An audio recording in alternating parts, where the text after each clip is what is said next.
Dear adult viewer, press play, like, and subscribe. For when you subscribe to the music and tales of the classy bastard, you enter the quarantine zone.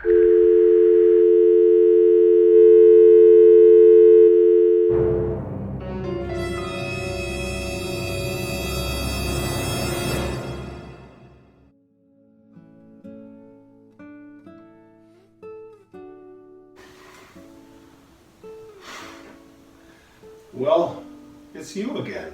You seem to have caught me at an vulnerable moment. A moment of luxury, if I do say. I can't say that I'm unhappy to see you again. I'm sure you were eagerly anticipating the next chapter in the LongArm series. Well, far be it for me to disappoint you. Give me a moment while I enjoy some delicious Gaja Barbaresco, a delicious red from Italy. I may have pronounced it wrong, but I'll tell you what's not wrong is when it goes down the hatch and it hits everything on the way down.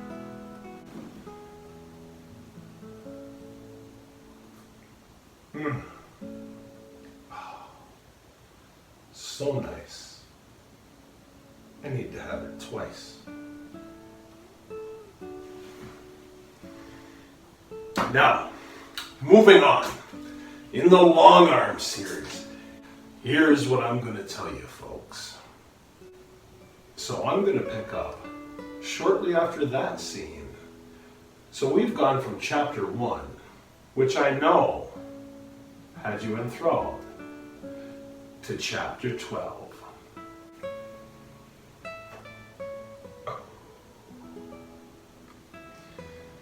It's always better if I have a puff on the old stogie before I start reading some LongArm. By the way, you might have noticed the facial hair that I am sporting at this moment.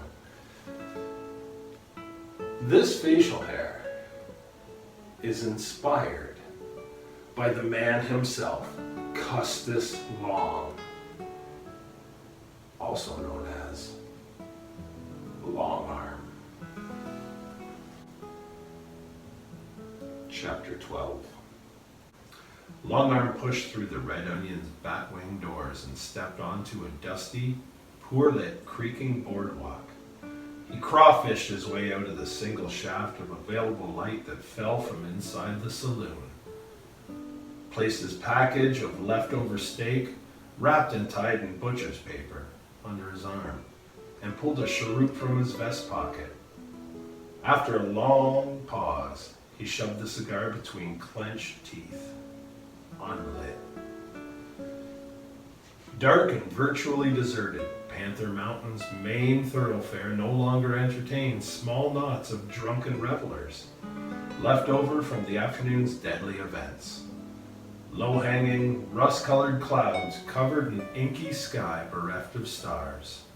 Blood-tinged moonlight deepened the ominous gloom and cast menacing shadows from every business entrance, water trough, and possible assassin's hiding place. LongArm carefully eyeballed each nook and cranny for concealed threats. He shrugged as chicken flesh ran up his sweaty spine. Perfect night for another killing, he thought.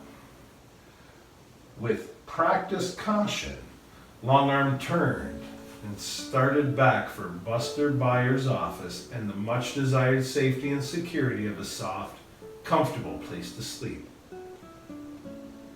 For a fleeting moment, the image of Marley Newman, buck-ass naked, on her back and beckoning, flashed across his fevered mind. But he immediately dismissed the thought and focused on the prospect of dry, gulching weasels waiting in the dark. Years of past experience forced him to hesitate before each building's entry. He gave watchful attention to alleyways before exposing himself to the likelihood of potential ambush. He keyed the padlock on the jailhouse door and had just breathed a sigh of pleased relief when a rush of movement from the darkness swarmed around him. Just over the threshold, Everett Turner's carefully trussed package hit the floor with a resounding thump. The surprised lawman's pistol came out and up in a flash as he grappled with the assailant. His free hand landed on, then squeezed, a melon-sized breast. In the inky darkness, the woman attached moaned like a cougar in heat. Jesus, girl, he snapped. I damn near shot you deader than hell in a preacher's front parlor. Lips found his neck, cheek, then greedily covered his mouth. An incredibly long, flaming hot tongue forced his teeth apart and filled his mouth. She broke his kiss, grabbed at the fingers rolling her flint-hard nipple, forced them up under her loosened skirt and slapped them between her widely straddled legs. Sucking air like she'd just run a mile, his still unseen aggressor grunted. I've been waiting for this ever since you rode into town. You're just about the best looking hunk of man I've ever seen. Ain't nothing around this nowhere, do nothing burg that even compares. LongArm holstered his pistol, helped the girl massage her dripping sacs, then led both of them inside the jailhouse. He pushed the door closed with his foot. You know, Miss Marley, way I hear it, Jesse Burton just might not approve of such behavior on the part of his loving sweetheart. For about a second, Marley Newman stiffened under his insistent caresses, leaned away and pulled her hand free. Then she went back on the attack with a vengeance. Her tongue moistened his ear as much as he'd moistened her overheated woman's flesh. How'd you find out about Jesse? She breathed under LongArm's now dripping ear. Hell, girl. Don't guess it really matters right this very minute, does it? He said. The hot-blooded female rubbed her nipples across his chest, slipped one hand down to his crotch and whimpered. Well, that tiny dick vicious little shit ain't here right now, is he?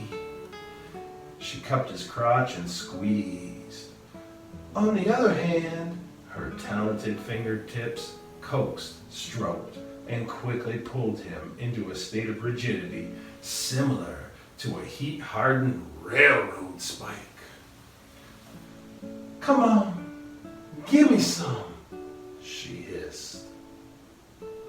Using his thumb and forefinger, LongArm found the perfect spot at the volcanic juncture between Marley Newman's silky thighs and stroked.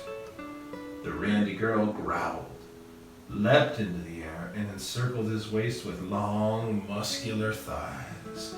Her leather skirt rode all the way up to her waist. LongArm staggered, balanced himself, then ran his free hand down her back, fumbled beneath the thin folds of soft leather.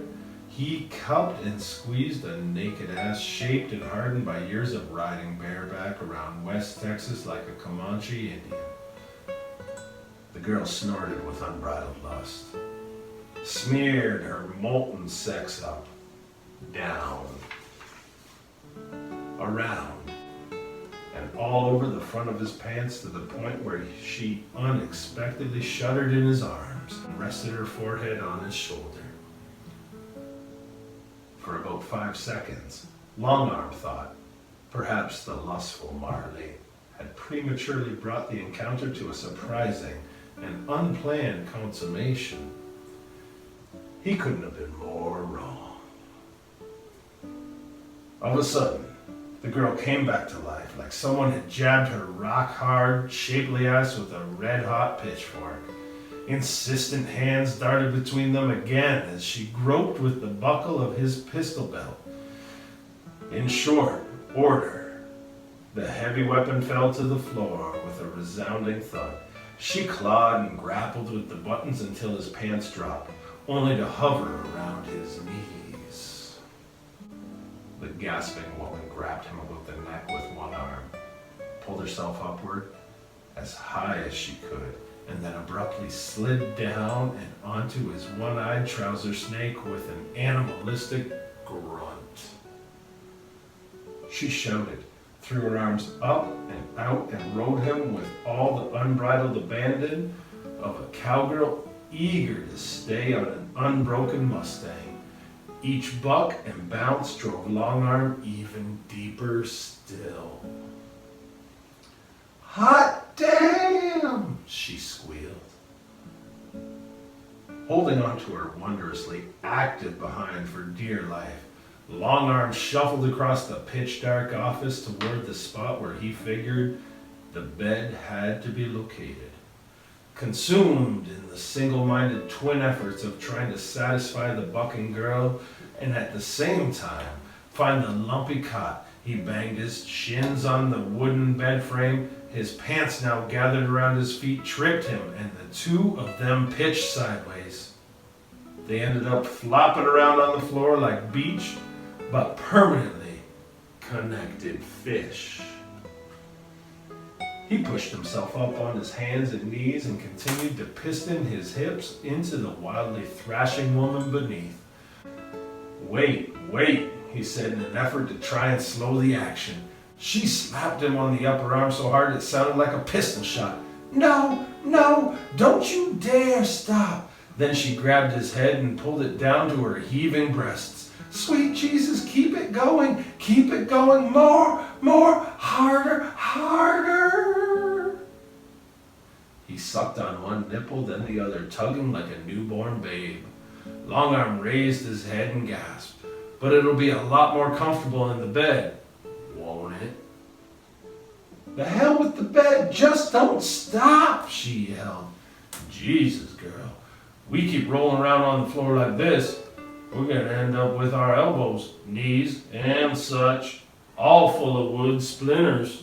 Marley Newman let out a gasping hoot and brought her hips up so hard she almost bucked him off. "Hell, I've already got a big old splinter the size of a hatchet handle inside me now."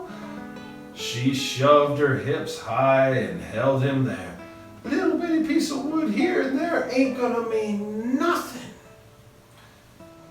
From inside the cell block, Hangtown Harry Moon yelled, "Oh, for sweet love of God, have mercy on us poor prisoners. We can hear every damn thing y'all is out doing there. Marshal, for Christ's sakes, you could at least try to be a little quieter. Listen to all y'all ain't nothing but sheer torture. I ain't had no coos myself since a week before Buster locked me up in this goddamn place. Have to sit here, horny as hell, polishing my own knob for crying out loud. Kinda thing could drive a man to precipice of total blindness." Marley Newman giggled, then yelled back, "Quit whining for Christ's sakes. I can't concentrate on what I'm doing out here if I have to spend any time laughing at you, Nimrods." LongArm let out a hearty guffaw at her brazen boldness. "Good Lord Almighty, but you are one bad girl." She pulled his head back down onto her sweaty breasts, stuck her tongue in his ear again and licked him to a state of near delirium, pulled his head back and held it between her hands. "Yeah, I'm bad all right," she hissed. "Not a single doubt about it. But you like me that way, don't you, big fella? All you men like me. When I'm down and dirty, hot and nasty, the nastier the better. Go on, tell me it ain't true. Tell me you'd rather I was a blonde-haired saint that wouldn't let you touch me." "Can't," he groaned. Go on, tell me how you'd rather do with a sweet little blue-eyed, Bible-thumping virgin who'd lay there and squeak like a church mouse." "Told you already. I can't." Despite everything he tried in a concentrated effort to keep the absolute inevitable from happening, LongArm's spine suddenly kinked up like a rusted log chain, went rigid and snapped into immovable place, linked by link, accompanied by a reverberating grunt. Driving hips plunged downward like a sledgehammer drill bit and nailed Marley Newman to the floor as he spewed his entire being into her gushing, receptive body. Whew! Is it me? Or is it the tub that's getting hot in here?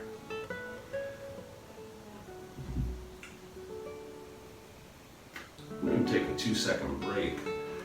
I feel I need some ale.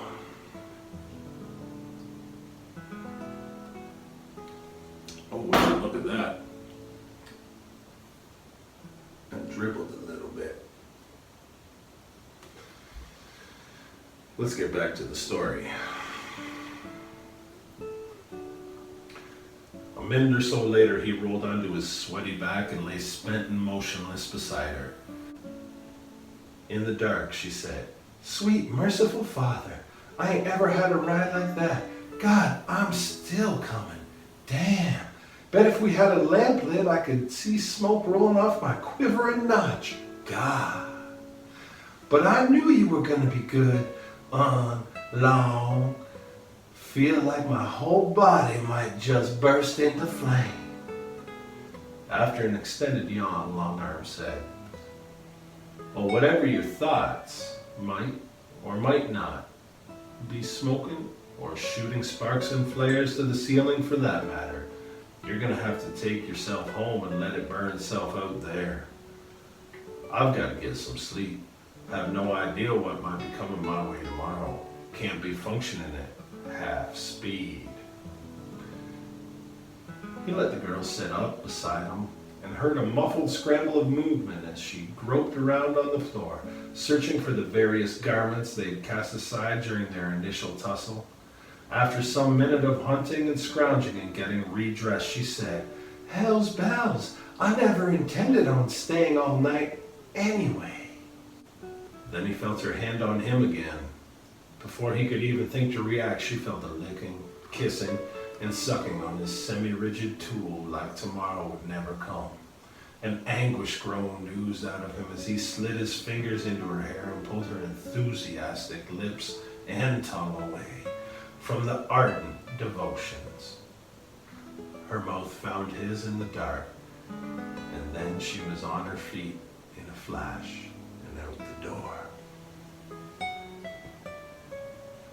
As she pulled the heavy panel closed behind her, she said, "Given any opportunity at all, I'll be back for another one of these treatments, just as soon as humanly possible, Marshal Long.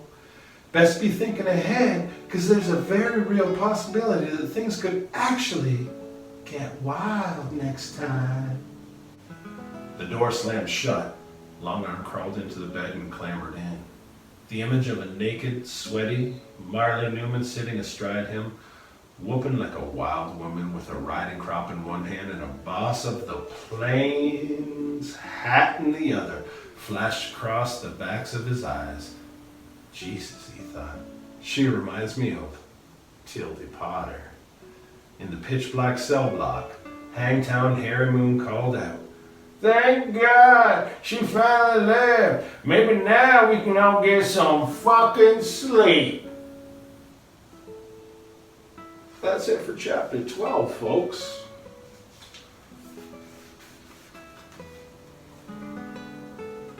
I'll see you again soon, I hope.